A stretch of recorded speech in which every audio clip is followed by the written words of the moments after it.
Yes, tubahaye ikaze mwese mukomeje gukurikira gahunda za Buhuru Boy TV. Uyu munsi tuje muri ya gahunda yacu twahariye ubuzima, aho twaguteguriye ibintu cyangwa se impamvu 12 zatuma ukunda kurya avoka. Mbahaye ikaze, nge nitwa Olivier Harerimana. Avoka ni urubuto rukunzwe cyane hirya no hino ku isi. Igiti cya avoka cyatangiriye mu gihugu cya Mexique, kigenda gikwira isi yose. Bamwe bakoresha avoka mu kuyirya, abandi bayikoresha mu gushaka ubwiza, ndetse avoka inakoreshwa mu nganda hakorwamo amavuta. Nubwo bimeze gutyo kandi hari benshi batajya bakozwa ibyo kurya birimo avoka.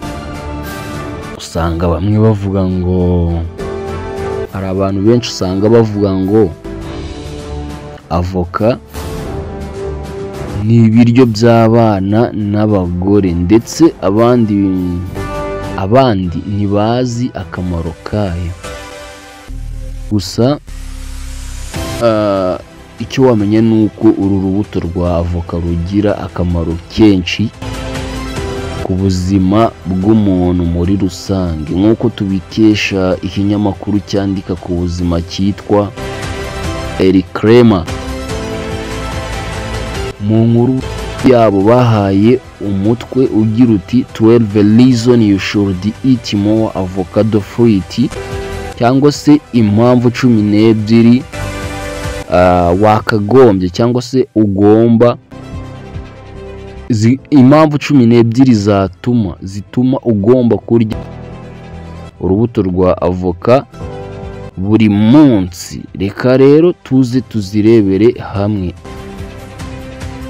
Impamvu zatuma ukunda kurya uru rubuto rwa avoka rukoreshwa n'abantu batari bake ku isi. Twagiye. Icyo wamenye ni uko avoka ikungahaye cyane ku myunyungugu yitwa potassium. Iyi myunyungugu ya potassium ikenerwa cyane n'umubiri wacu, kuko iyi myunyungugu ituma umutima ukora neza, bityo bikakurinda indwara zifata umutima, ndetse bigatuma umutima wacu cyangwa se umutima wawe utera neza n'amaraso agatembera neza. Icya kabiri ni uko avoka ifasha amaso gukora neza. Avoka ikungahaye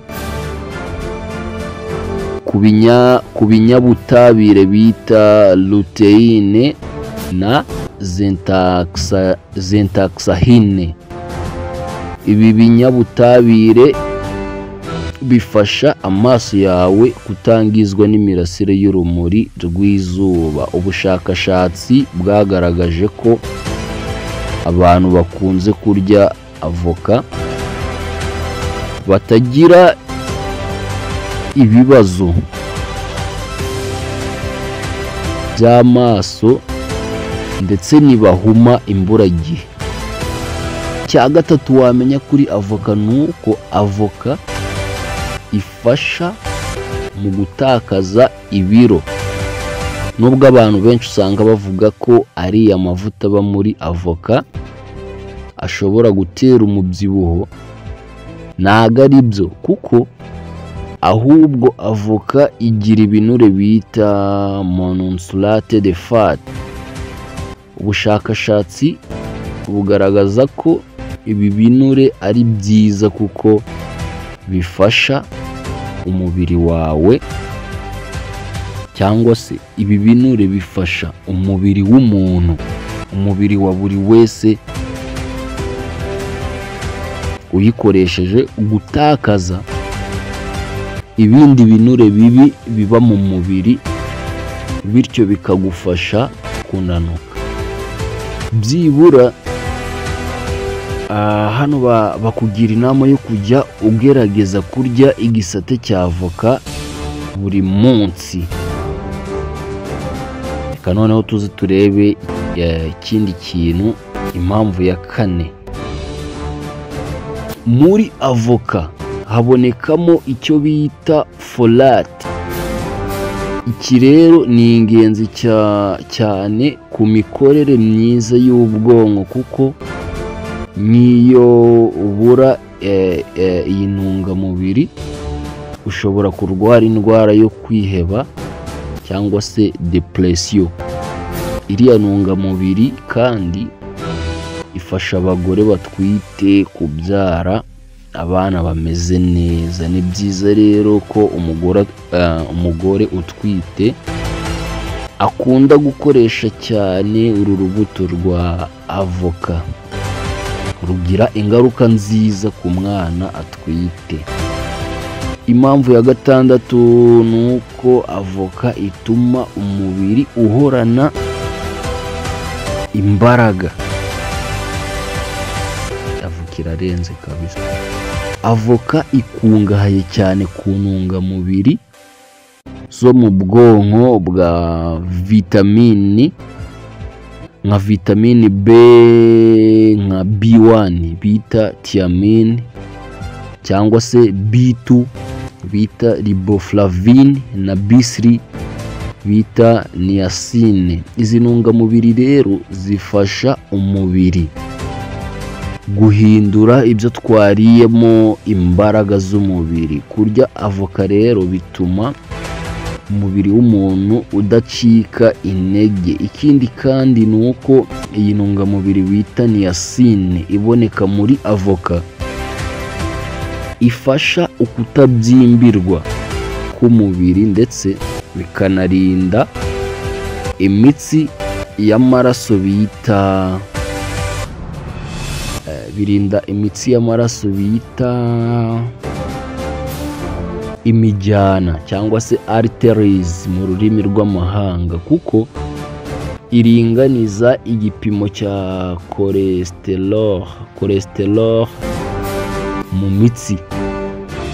Avoka ni nziza kandi ku mutima. Ubwo ni akamaro ka 7 niba atari aka 8 gusa, nuko ibinure byiza byitwa monounsaturated fat twabonye biboneka muri avoka bifasha imitsi y'amaraso kumera neza, ndetse bigatuma n'umutima w'umuntu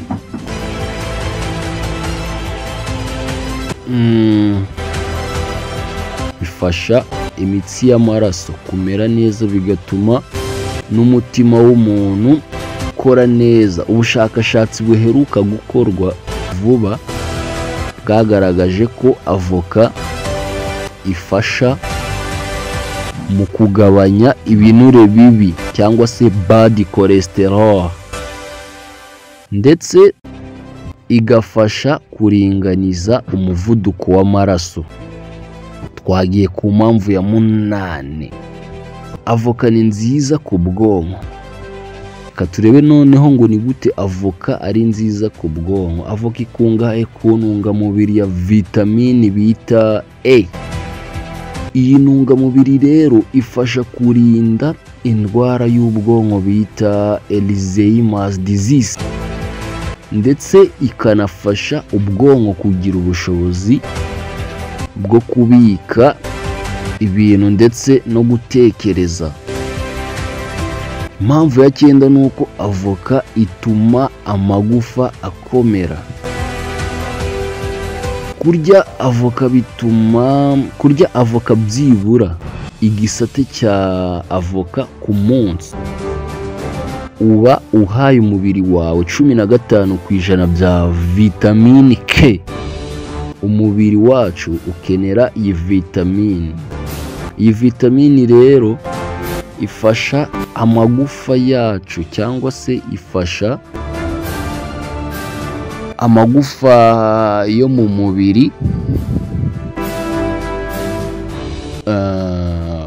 kuremera ndetse no gukomera, ndetse bikanarinda amagufa kuvunagurika ubusa. Kwa kundi hari ukuntu umuntu usanga ubona ari umuntu ukomeye ariko yatsikira gato, bamugeza kwa muganga bagasanga igufwa ryacitse. Uyu nguyu mujye mumugira inama yo kujya akunda kurya avoka buri munsi. Ni byiza rero kurya avoka kenshi niba ushaka kugira amagufa akomeye. Reka tujye ku mpamvu ya 10. Avoka ni nziza ku ruhu rwacu. Avoka ni nziza ku ruhu rwacu gutera. Avoka ni nziza ku ruhu rwacu, waba uyiriye cyangwa se uyisiga ku ruhu mu buryo bita cyangwa se mu byo bita maske, cyangwa uyisiga ibi twari tumaze kubivugaho. Vitamine C dusanga muri avoka ifasha uruhu rwawe kugaragara neza, ukaba nk'akana gato, kuko ikuraho iminkanyari ndetse inarinda imirasire y'urumuri rwangiza uruhu ituruka ku zuba. Ubwo ni imirasire y'izuba.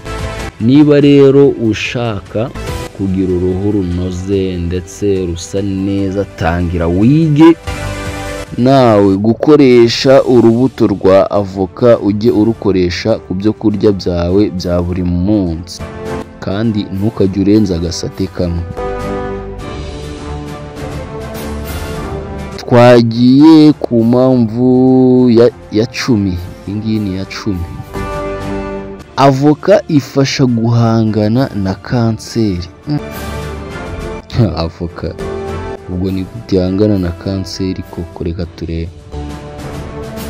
Avoka igira ikinyabutabire bita oleic acid. Iki kinyabutabire kandi kiboneka mu mavuta ya olive no mu bunyobwa. Iki rero gifasha guhangana na kanseri y'amabere, cyane cyane ku badamu.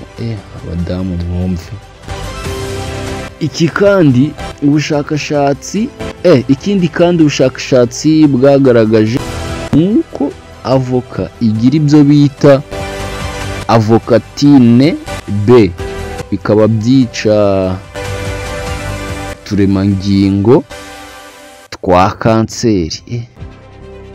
Ahubwo reka njye gushaka avoka ndayiryaho kabiri.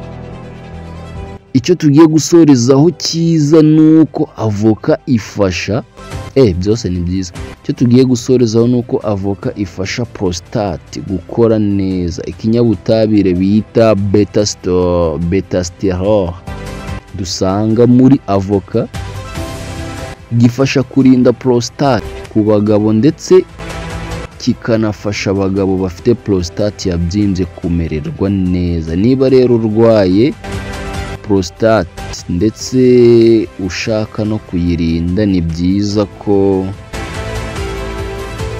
wakumva ibyo nkubwira. Ni byiza ko wakunda kujya urya urubuto rwa avoka buri munsi, kuko bizagufasha kurinda prostate yawe zamera neza cyane. Tangira rero wige kurya avoka. Niba utakundaga kuyikoresha, tangira ubikunde, kuko bizatuma umubiri wawe ukora neza ndetse ugire ubuzima bwiza. Reka mbashimire mwebwe mwese twabanye kuva ikiganiro gitangiye kugeza kirangiye. Niba wabikunze kanda like, kandi niba ushaka kugira ngo ibyo tuzajya dushyiraho byose ujye ubibona, reba aho hasi handitse subscribe, uhakande. Aho ngaho h'umukara handitse subscribe, uhakande urebe n'ahantu handitse akazogera ujya ahantu handitse all kugira ngo byose ujye ubibonera ku gihe. Tuzajya dushyiraho ibintu by'ubwenge. Ndabashimiye, njye nari Olivier.